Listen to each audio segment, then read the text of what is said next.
Dr. R. Sugaraj Samuel. He is working as a professor in physics at New College, Chennai. He is also training students for IIT JEE, AIEEE and BIT SAT. He has more than 16 years experience in both teaching and research. He has published a book titled The Complete Handbook of Bachelor of Electronics Science Practicals, which is prescribed for the syllabus for BSc Electronics Science by University of Madras. He has presented papers in several national and international conferences and has also conducted many training programs and workshops to motivate energetic students. His research areas are ultrasonic, polymers, crystal growth, and photovoltaic systems. He is experienced in both regular classroom teaching and online teaching as well. Welcome to UGC lecture series on oscillations and waves. In this lecture, we are going to take up the superposition of waves, especially the discussion of results of two superposition of two SHMs with equal frequencies with different amplitudes and different phases, and the phasor method of finding the resultant of superposition of SHMs. This session is the continuation of the already done analytical approach. We are going to take up only the results of the already arrived expressions for discussion, especially the resultant amplitude and the resultant phase that we obtain after adding two SHMs, that is called the superposition. Let us recap what we have learnt in the previous lecture, and we will take up only the expressions and the results for the discussion in this lecture. Let us have a look at the results that we have arrived by the analytical method of superposition of two simple harmonic motions. Let us take the expression for the discussion. The equation of the resultant SHM what we arrived is shown here.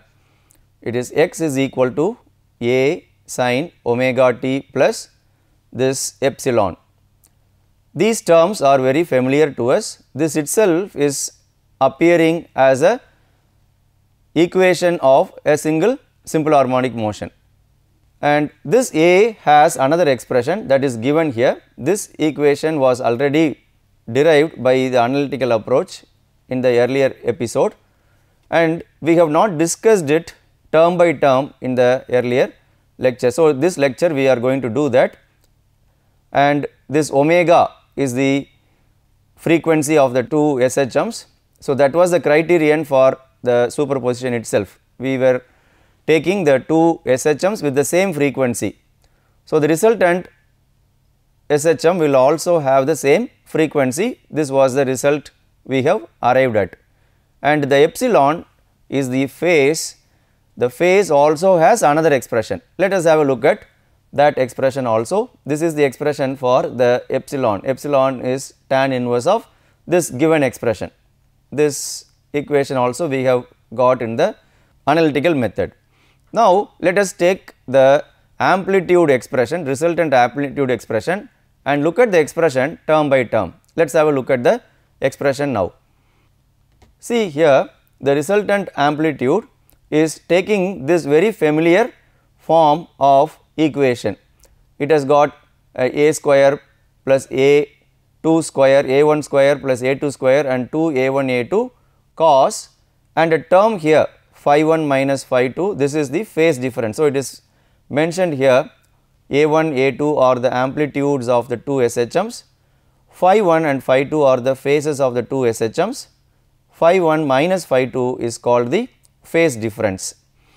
When we have a look at this equation, we are reminded of another very familiar equation that we normally get, that is the addition of two vectors with magnitudes a1 and a2 with a angle between them as theta.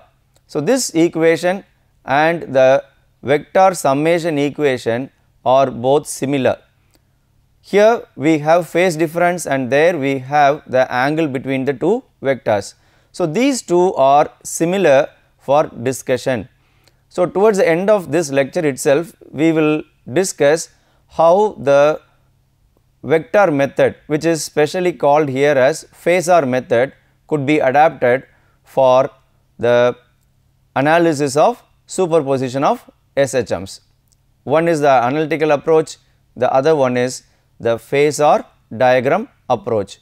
We have not yet touched upon that phasor diagram approach, that we will do towards the end of this lecture, but before that let us discuss this expression term by term and learn what more are there, what more are to be learnt in this expression.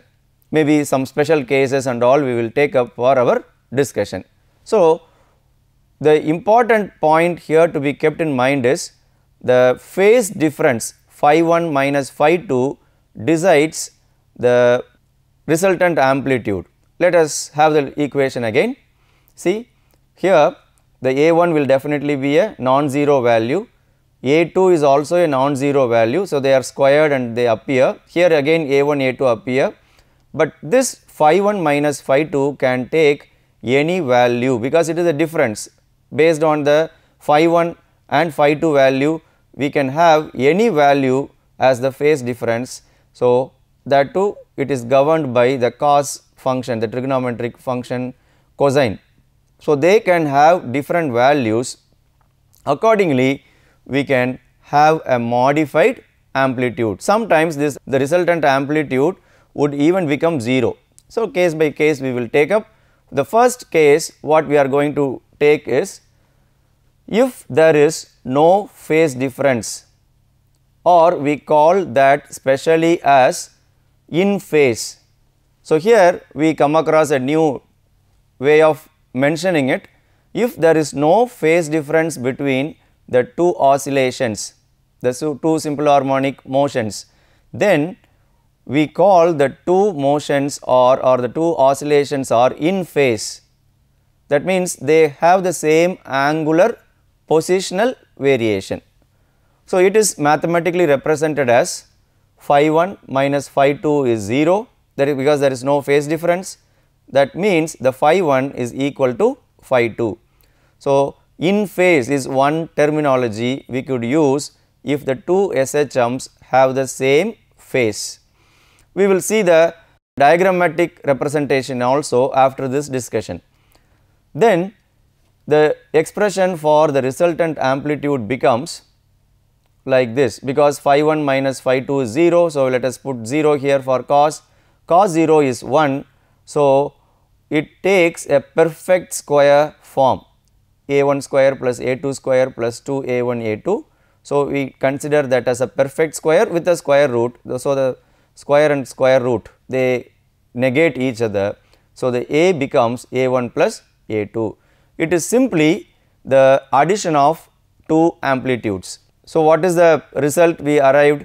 If the two SHMs are added with no phase difference in them, or if they are in phase, the resultant amplitude A will be the summation of the individual amplitudes, just like that. A1 plus A2 will give the resultant amplitude A. So, we have discussed it mathematically and word by word we have discussed, but how it will appear, because oscillation is the one which we could see if it is a mechanical oscillation of bigger particles. So, let us have a diagrammatical figure and have a look at it and try to understand what will be the resultant if the two SHMs have in phase addition. This is how the addition will happen. Here, for the simplicity sake, we have taken this as one oscillation and it is added, this plus sign just says these two are added, it is added with another oscillation here, and for the easy understanding we have taken them as the same amplitude. When we add, we have this is equal to, we have a resultant amplitude which has got the summation of these two amplitudes. So, we have a greater amplitude appearing than the individual amplitude, because this is the summation of the earlier 2. These are the individual oscillations. And one more point we have to notice here, it is in phase. See, the starting point is happening with synchronous starting. Every point is in synchronous with the other, it is matching. See, here also we have a maximum, here also we have a maximum, here we have a minimum, here we have a minimum, they are in phase. This is the meaning of in phase, or the better terminology for this is coherence.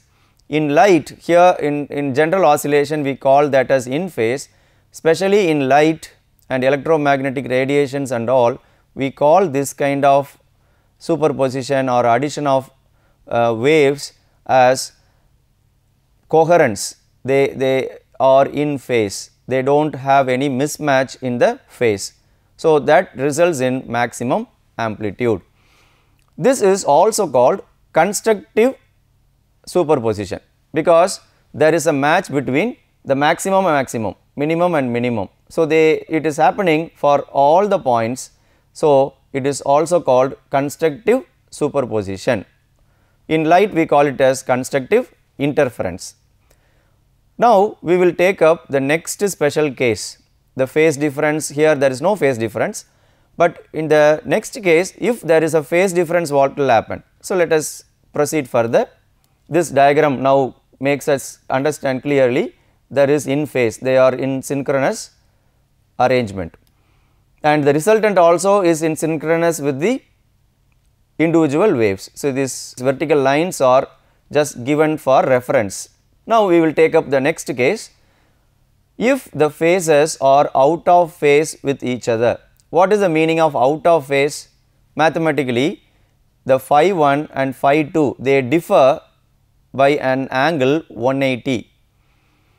In that case, we call the match as out of phase match. We are adding the two waves with a phase difference of 180 in degree if we mention, but if the same thing is mentioned in radian, the pi degree is, the 180 degree is pi radian. In radian also sometimes we can use the values. So, if it is out of phase, what will happen to the resultant amplitude when we add the two waves, two oscillations? Let us have a look at the expression and understand. Then the expression for resultant amplitude becomes, we have to substitute in the place of phi 1 minus phi 2 180, cos 180 is minus 1. So, we have minus here. So, this is again a perfect square with a minus. So, a1 square plus a2 square minus 2 a1 a2. So, it is a minus b the whole square form. So, we take in the simple form like this, and again square root appears. So, it is a1 minus a2. So, what is the conclusion? If the phase difference is 180 degree, the terminology we use is out of phase, if they are out of phase. If the phase difference is 0, we call it as in phase, earlier case. In this case, the phase difference is 180, so we call it as out of phase. In that case, the resultant amplitude will be the difference of A and B, A1 and A2. The A1 minus A2 we have arrived. It is the difference, definitely the output amplitude will be a lesser value than A1 A2, because it is a difference. Let us see the figure and try to understand what is out of phase. This is the diagram, same amplitude but out of phase. The amplitude is same, see the maximum value is the same, but they are out of phase with each other. What is the meaning of out of phase? In the place of the maximum of the first oscillation, we have the minimum of the second oscillation. Every point it is like that. So, here there is a minimum for the first, at the same time we have a maximum for the second one. It is called the out of phase match. And when we add, this plus sign says these two are added, that is called as superposition, and the resultant is nothing, it is just a flat line. Because here A1 and A2 both are one and the same. Let us have the previous expression, the resultant amplitude is the difference A1 minus A2. If A1 is equal to A2, what we will get? A is equal to 0. So, this is the special case if A1 and A2 are equal and if they interfere with each other, the resultant is nothing because A is 0. The resultant amplitude is 0. So, this is also a special case if the two amplitudes are equal, the two amplitudes of the SHMs, individual SHMs are equal and out of phase with each other, the oscillation totally vanishes because the resultant amplitude is 0 throughout. That means, one oscillation totally cancels the other oscillation. One tries to have a maximum and it is suppressed by the minimum of the other. It is happening always because it is happening at the same frequency. So, every moment one will try to dominate, the other will suppress it. So, all the time the vibration ceases and there is no oscillation at all. So, one oscillation now can cancel the other oscillation based on the phase difference value. The phase difference is phi 1 minus phi 2. Out of phase case, the amplitude is suppressed. Let us see further few more diagrams, because in this case that oscillation totally dies. If A1 and A2 are not equal, then there will be a kind of oscillation which would be lesser than both, or what's happening. Let us have a look at the diagrams and try to understand. Again, the vertical lines here help us to see there is a mismatch, out of phase 180 phase difference and the resultant is 0. And these are some of the other special cases. If you take this diagram, it is not exactly out of phase, there is a phase difference. So, it is mentioned here as same amplitude and with some phase difference. See, there is a slight phase difference in the place of maximum of the first, the minimum is not occurring, but some other position is occurring. Maybe if you have a perfect match with these two, if you take a match, it will be pi by 2 or 90 degree out of phase. So, in that case this is how they are added, but this is still shown as individual oscillations only, but here this lighter line shows the resultant. So, there is some sort of it is expected to have the double if it is in phase, but if it is out of phase, the amplitude is definitely suppressed. The next diagram all the more says, see here the phase difference is still increased and this is the resultant. The two dotted lines are the individual oscillations and the solid line here is the resultant and the amplitude is very much reduced. In conclusion, the phase difference decides the amplitude of oscillation. In phase the amplitude is increased, out of phase the amplitude is made 0, with some phase difference based on the value, the amplitude will have some value in the oscillation. Let us see further what else we could explore from this. Here in this diagram, the matching purpose, the vertical lines are shown. So, they are not exactly out of phase by 180, but there is a phase difference shown here. The next approach in adding the superposition of waves, in adding the two waves, two oscillations, there is one more approach I have been mentioning. It is called the phasor diagram approach. In phasor diagram, we will have to treat the oscillation as a vector, and let us do that approach now. We are taking the two oscillations, individual oscillations x1 and x2, and we add them to get the resultant x, and x1 is of this form, x2 is of this form as shown in the expression, and look at the value of omega, it is the same. So, still we have not moved out of the special case, the two SHMs with same frequency. So, same frequency is only taken up for discussion, and this will be the final equation we arrive. A and epsilon are the amplitude and phase respectively, and omega is the same frequency. This result we get after doing the analytical approach, that means the mathematical approach. Now, how to incorporate the vector approach into this, because in the case of vector, let us quickly recap what will happen if two vectors are added. When we say a vector A and vector B are added, what will be the resultant vector? It would be C. But the amplitude of C is decided not only by the amplitudes of A and B, it is also decided by the angle between A and B.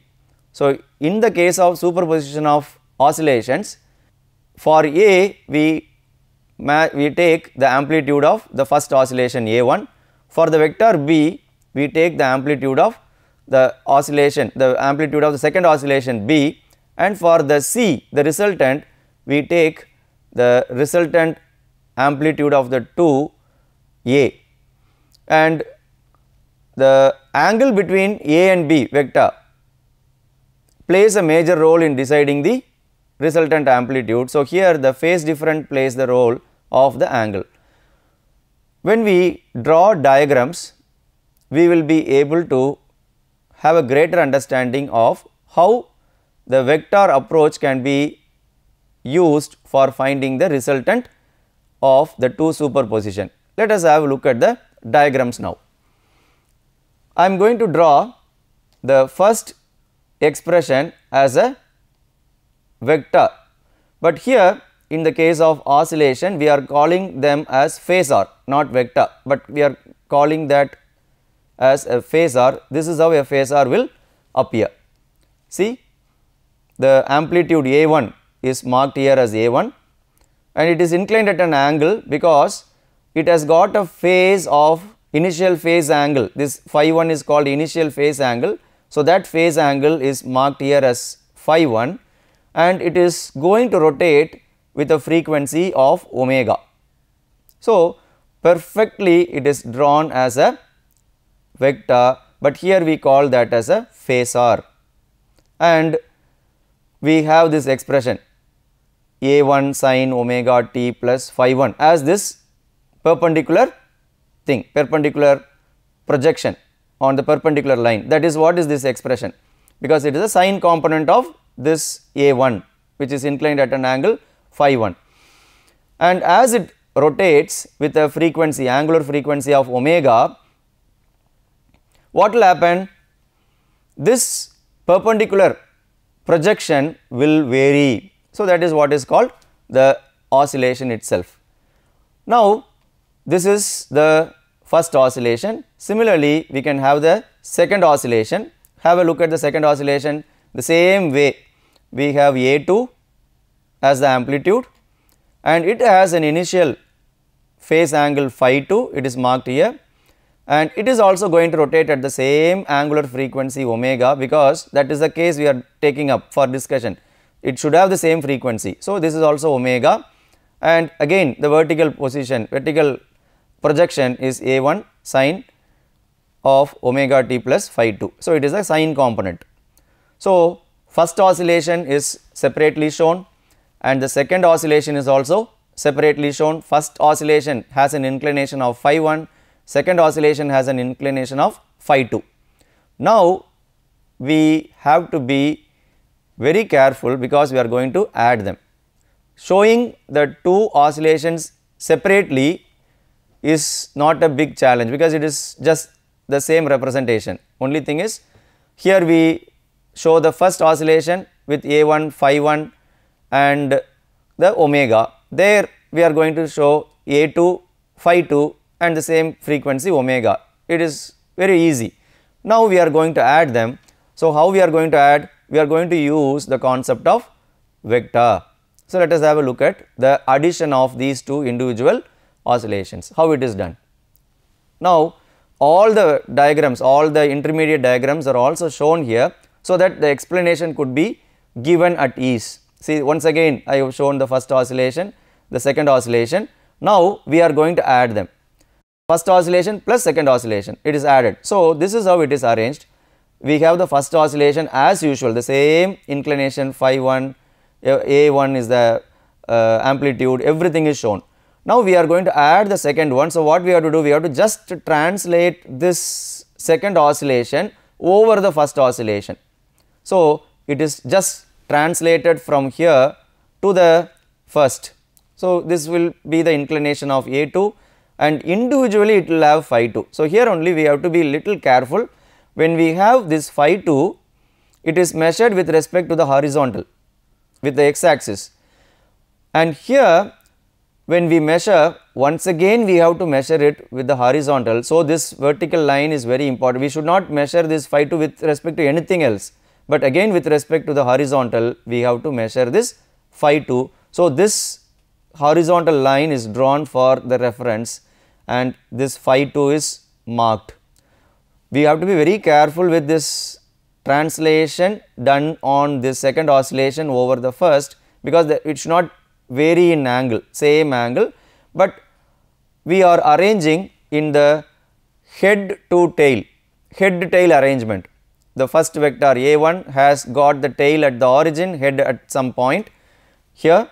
In the same way, the second vector is having a arrangement so that the head of the first coincide with the tail of the next, and it is arranged. So, we have the head tail arrangement and this is the final head, that is A2. Now, as per the rules that we have in vector, we have to connect the tail of the first and head of the last for obtaining the resultant. Not only in the case of addition of two vectors, but whatever be the number of vectors, we have to simply connect the origin and the final head. So, the same thing is done for this case also for the two oscillation addition. See, we have connected, because these are all now not shown because it is all understood now. Now, we have come to the final stage, we are finding the resultant. So, connect the tail of the first and head of the last. A1 is the first one, A2 is the second. So, we have connected, this is our A, this is our A. Now, the A is also going to rotate with omega, the whole setup will rotate, A1 will rotate with omega, A2 will rotate with omega and A also will rotate with omega. So, the shape will not change, the whole setup will rotate with omega and its projection over the vertical, that is going to have the simple harmonic motion. And this A also has an angle epsilon. This epsilon is going to be the difference between phi 1, we have an expression, this E has a very long expression, tan inverse of and certain terms within the bracket, that I have shown in the beginning of the lecture itself. A, the resultant amplitude has an expression, resultant phase has an expression. So, this epsilon has again a very lengthy expression. So, accordingly the E epsilon will be decided. So, this is how we add the two SHMs with the help of phasor diagram. Though it appears little difficult for constructing it, it has got lots of advantages. Let us see what are the advantages we have with respect to the phasor. Initially, the phasor diagram approach may appear difficult, but it has many advantages. It has the advantage when we add more than two SHMs very easily. If we have two SHMs, it may appear difficult, but this has an advantage when we have more than two SHMs. See, here one example is shown. Consider the following complicated superposition. We are adding the 3, 1, 2 and 3, and if you draw a phasor, this is how we will get the phasor. This is the original one A and this is B, this is C. So, here all the 3 are having same amplitude. So, A, it starts and ends at the same point. So, the resultant vector is 0. So, when we add 3 SHMs with a phase of 120 degree, the resultant is a 0. So, that is easily obtained with the help of phasor diagram. Let us see the summary of today's lecture. In this session, we have discussed the results of superposition of two SHMs with equal frequencies and different amplitudes and phases. Also, we have seen the advantages of phasor method over the analytical method for finding the resultant of superposition of SHMs. Let us test our understanding by answering these questions. Prove that the superposition of two SHMs in the same direction with same frequency result in another SHM. what are the expressions for the resultant amplitude and phase if two SHMs are superimposed with same frequency and different amplitude and phase. So, with this I conclude this lecture. Let us see the other concepts in the consequent lectures. Thank you for patient listening.